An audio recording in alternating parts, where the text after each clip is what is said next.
Hello and welcome to ERP for Students, briefly explained.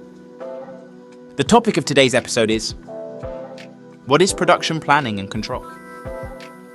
Manufacturing companies from a wide range of economic sectors must rely on solutions from the field of production planning and control to plan their product creation. This includes, for example, order processing, planning, construction, assembly, and distribution. Production planning and control is therefore the core of every industrial company. It helps to plan all important steps in product creation according to the required quantities, dates, and capacities, and to manage this data.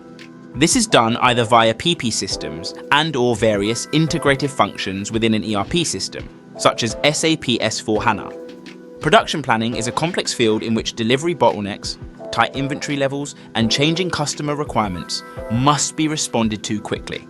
For a company to remain efficient under highly competitive pressure, dates, materials, and capacities must be planned safely, quickly and clearly, and the data processed accordingly. That was ERP for Students, briefly explained. Do you have any questions and/or suggestions? Then post them in the comments.